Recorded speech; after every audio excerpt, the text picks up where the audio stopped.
আমার নবী, আমাদের নবী, আল্লাহর হাবিব নবী রাহমাতুল লিল আলামিন নবী বলছেন, কোন মুমিন বান্দা পথ হাঁটা চলার পথে যদি একটা কাঁটা ফুটে পায়ের মধ্যে, ওই কাঁটার ব্যথা যদি সে ধৈর্য ধারণ করতে পারে আল্লাহকে সন্তুষ্টি করার জন্য, আমি নবী রাহমাতুল লিল আলামিন বলে দিলাম, ওই ব্যথা সহ্য করার কারণে, আল্লাহর উপর সন্তুষ্টি থাকার কারণে আল্লাহ তার আমলনামা থেকে গুনাহ মাফ করে দেয়। আর একটু জোরে ফুটলেন কি? কথা বলে না। ফুটলেন কি? এবার আপনি শুধু কি করেছেন জানেন? ও মারে, কষ্ট হচ্ছে কিন্তু একটু ধৈর্য ধরলেন, কারণ আপনি চিল্লাইলেও ব্যথা থাকবে। খুব খেয়াল করবেন, চিল্লাইলেও ব্যথা থাকবে।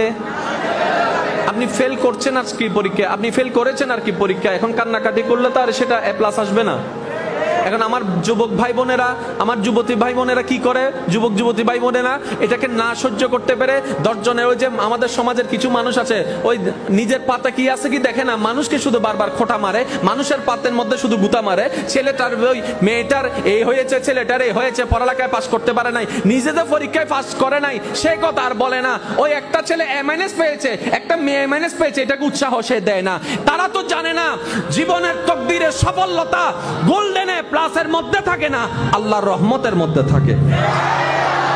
আপনার জানাশোনার অনেক ছেলে মেয়েকে আপনি দেখবেন ভালো পড়ালেখা করতো না, কিন্তু জীবনে শাইন করছে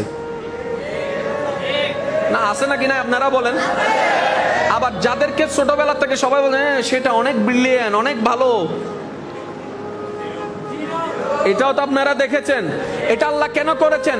আল্লাহ পাক জানান দিতে চাচ্ছেন, তোমরা যে থিওরি দিয়ে সফলতাকে চিন্তা করো সেটা তোমাদের থিওরির উপর নির্ভর করে না, সেটা আমি রহমানের ইচ্ছার উপর নির্ভর করে। বলেন সুবহান। এবার বলেন, কষ্ট কার জীবনে নাই? সবার জীবনে কষ্ট আছে, সবার জীবনে কষ্ট আছে, সবাই নিজ নিজ জায়গায় দুঃখে কষ্টে সময় কাটাচ্ছে। আমাদের যে জিনিসটা বুঝতে হবে এবং মনে রাখতে হবে, মনে রাখবেন, শয়তান কখন বেশি হামলা করে জানেন? যখন আপনি কষ্টে পড়ে যাবেন শয়তান এসে আপনাকে লাড়া শুরু করবে। যখন আপনি বেশি ডিপ্রেশনে চলে যাবেন শয়তান তখন আসবে, তখন এসে কি বলে, এখন আমি বললে আপনাদের এখানে অনেকের সাথে আপনার কথা মিলে যাবে। দেখেন আমাদের জীবনে এরকম হয় কিনা, অনেক নামাজ পড়ছে, অনেক নামাজ পড়ে চেয়েছে, তাহাজ্জুদ পড়ে চেয়েছে, দোয়া করেছে, কিন্তু আশাটা পূরণ হয় নাই। এক পর্যায়ে এসে মানুষটা বলে, নামাজ পড়ে আর লাভ কি? হয় এরকম হয়, চেয়ে আর লাভ কি? এতদিন চাইছি পাই নাই তো, এতভাবে চেয়েছি পাই নাই তো, এইভাবে চেয়েছি পাই নাই তো।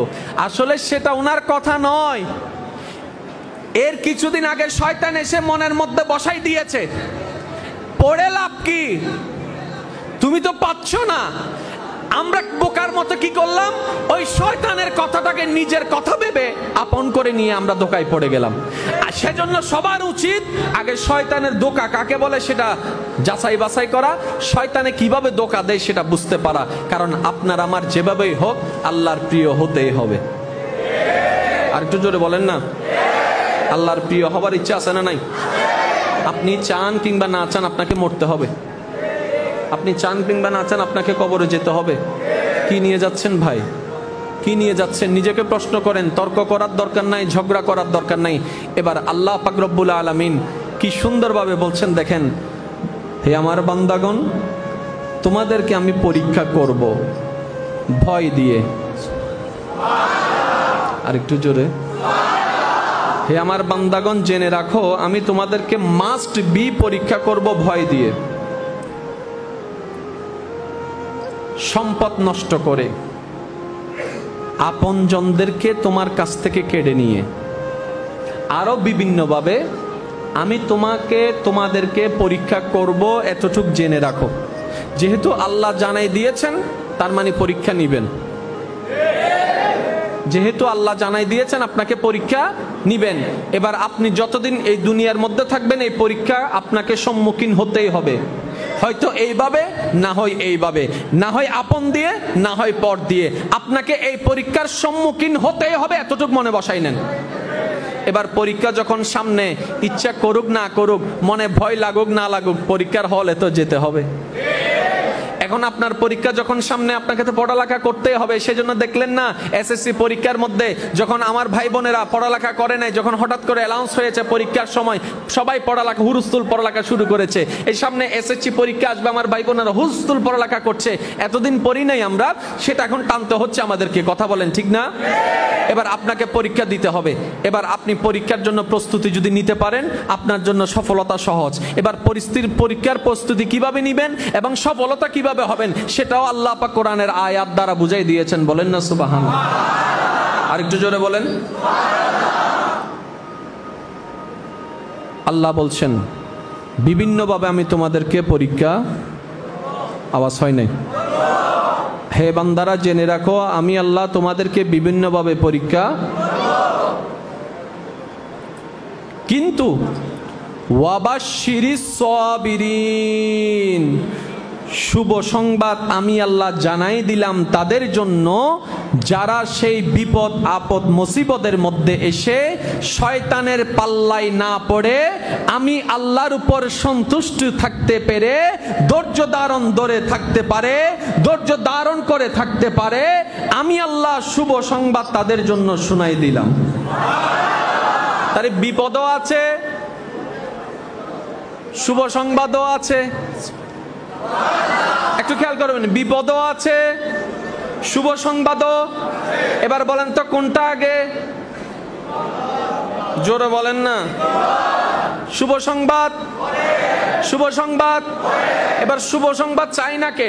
সবাই চাই। এবার আমাদের যদি চাওয়াটাই শুভ সংবাদই হয়, তাহলে আমাদেরকে ওই বিপদের সেতুটা পার দিতেই হবে।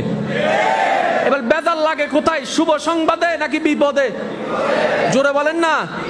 হতাশ হয় কখন, শুভ সংবাদে না বিপদে? এবার আপনার ব্যবসা করেছেন অনেক টাকায় লোন করে, অনেক টাকা লোন করে আপনি অনেক কষ্ট করে ব্যবসা দাঁড় করাইছেন, 3 মাস আপনি লস। এবার আপনার সব দিক থেকে সবাই চাপ দেওয়া শুরু করলো, টাকা দাও টাকা দাও টাকা দাও। এখন আপনি ডাইনো বামো সামনো পিছনো পথ দেখতে পাচ্ছেন না। এই কৌশলগুলো যদি আল্লাহর ওয়াস্তে যদি আমরা শিখে ফেলতে পারি, সবার আমাদের মধ্যে ঈমানের আলো জ্বলে উঠবে। সুবহানাল্লাহ।